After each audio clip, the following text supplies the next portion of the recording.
Hello and welcome to the third Key Stage 3 science lesson from the Buile Hill Science Department. Today's lesson is called Balancing Equations, and what we're going to try to achieve by the end of this lesson is to develop a method to balance chemical equations. And we're going to do that by very much building upon what we've learned so far about atoms, elements and compounds. So, like we've done in previous lessons, we're going to look back first. So I'm going to ask you this question.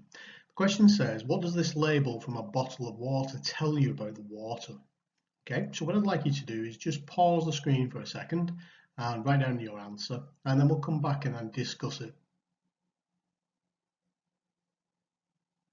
Okay, so if you think about it, the water that's in the bottle, what the label is telling us is it's telling us that all those substances are dissolved in that water. So what that tells me is that water is a mixture. The water in that bottle is a mixture. And if we look, it's telling us that actually bicarbonate, I don't know if you can see it there, has 248 milligrams per litre. So that's the substance in the water, if you like, that there's most of. And if you look right at the very bottom there, it says that iron and aluminium is 0, so we've got none of those in the water. So, balancing equations, let's use an analogy first, okay? And most of you with your parents at some point over this time of lockdown may have done some baking.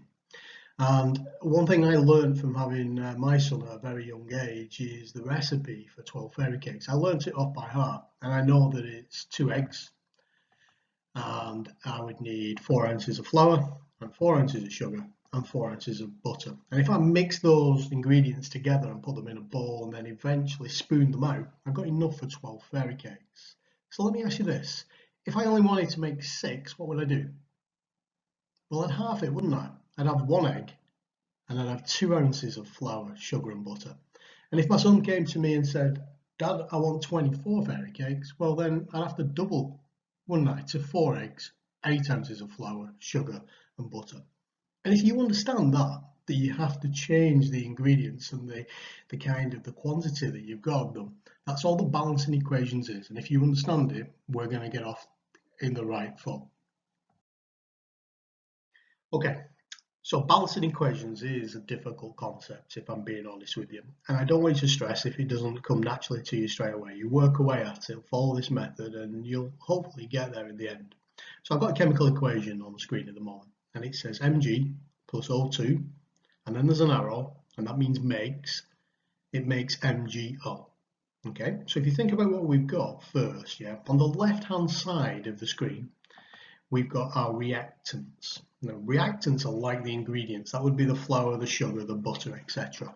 Okay, the arrow just means makes, and then on the right-hand side, we've got our product, which would be, if we go back, would be our 12 fairy cakes. But on this occasion, I'm not making fairy cakes, I'm making MgO. Now, balancing chemical equations is going to involve us going back to looking at compounds and elements and counting the numbers of atoms in each. So if I start on the left-hand side, read from left to right. If I start on the left-hand side, I've got Mg. So what I've got is I've got 1 atom of Mg on the left-hand side. And if I go and look at the compound that I've made, I've also got 1 atom of Mg. That's good because they're equal, and they need to be equal for an equation to be balanced. If we look at the oxygen though now, on the left-hand side, we're starting with 2 oxygen atoms. But on the right-hand side, we can only see 1. So that creates a bit of a problem. That means it's not balanced. For it to be balanced, I need equal number of oxygens on each side of that arrow, because we can't lose anything and we can't add anything extra. Okay, so let's have a look at how we're going to balance that. So I'll get rid of all the writing off the screen and we'll just put our original equation back that says Mg plus O2 makes MgO. So here's my method. What I'd like you to do is to do this. We're going to work in columns. So we're going to work down underneath the Mg, down underneath the O2, and down under the MgO. So underneath the Mg, I've got 1 atom of magnesium. So I'm going to put that in a box. If I look at the O2, what we've learned previously is that O2 means there are 2 atoms of oxygen. So I'm going to write them as 2 atoms of oxygen, an O and another O, and I'm going to put them inside a box.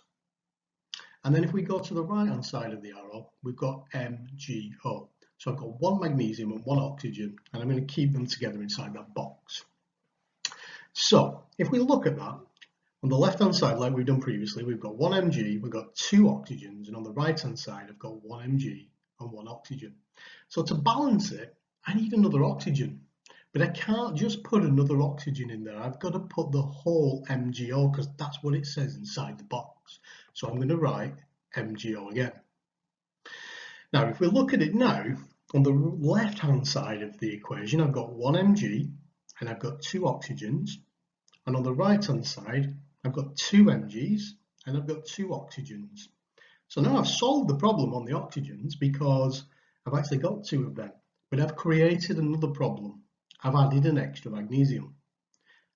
So what I need to do is I need to put another magnesium on the other side of the equation. So I'm going to put it there.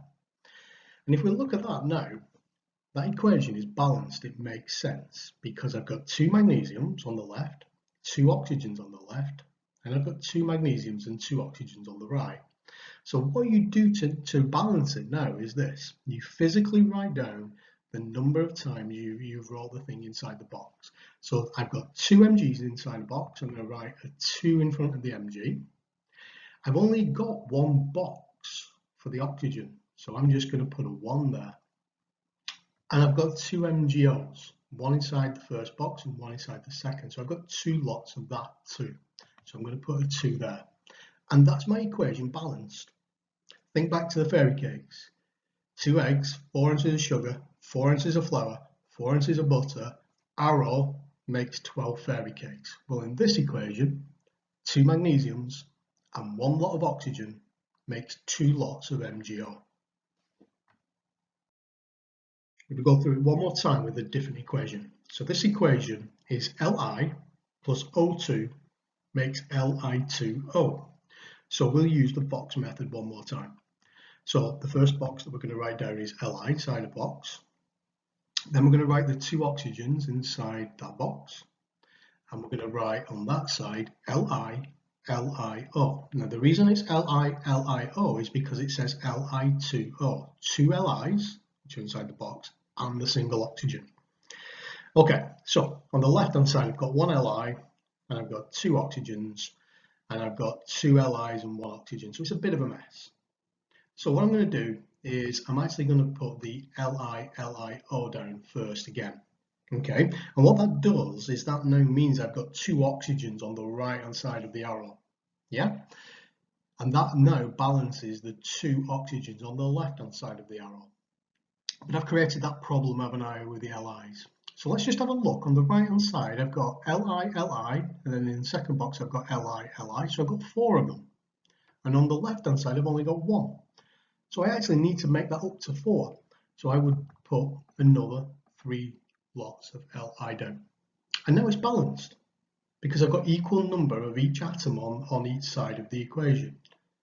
So I've got 4 Li's and I've got my 1 lot of oxygen. Please don't be tempted to write a 2 in front of there. We've only got 1 box. So I've got my 1 lot of oxygen, and on the right hand side, sorry, I've got 2 lots of Li2O. Okay, I'm going to ask you to pause the video in a second and answer or balance the equation that's on the screen. Okay, so press pause now and we'll come back to it in a short while. All right, let's hope that you've managed the first step, which is to write down what you've got in boxes. So on the left hand side I've got N2, so I'm going to write 2 N's in a box. I've got H2, so I'm going to write 2 H's in a box. And then we're going to go to the right hand side of the arrow and I've got N and 3 H's. Now you can start at different places here, but I'm going to start by trying to solve the issue with the number of N's. I've got 2 on the left and 1 on the right, so I need another box of NH3. I've now solved the issue with the N's, 2 on each side. But I've got 6 H's on the right hand side and only 2 on the left hand side. So I need another box of H's, that takes me up to 4, and another box of H's, which now takes me up to 6. So we're actually balanced at this stage. So now you write down the number of boxes. I've got 1 lot of N2, I've got 3 lots of H2, and I've got 2 lots of NH3. Well done if you managed to do that one. That's a particularly tricky one and one that comes up at GCSE quite regularly. Okay, 4 equations for us to try before we get to the end of the lesson. So what I'd like you to do is pause the video and write these equations down. Please be very careful when you write them down. And really important, please don't stress if it doesn't go well for you. Okay, there is more than one method to solve balancing equations, and if it doesn't go well and you are struggling, we'll look at doing another method during the rest of the week. Okay, pause the video now and have a go. All right, well done. So the answers are this: it's 2H2 and 1O2 makes 2H2O. The second one is 4 lots of aluminium and 3 lots of oxygen make 2 lots of aluminium oxide. The third one would be 2Na and 2H2O makes 2 lots of NaOH and 1 lot of hydrogen. And the final one, Champions League kind of question, really tough question, and please don't worry if you couldn't do this one, is 2 lots of C2H6 and 7 lots of oxygen make 4 lots of carbon dioxide and 6 lots of water. Yeah, fairy cakes is not as difficult as that last one. If you found the lesson difficult today, then please let your teacher know, and we'll get all that information together and we'll look at using a different method which may suit you better. Please don't forget to follow us on the Buile Hill Science Department and on Instagram. Take care, everybody. Look after yourselves.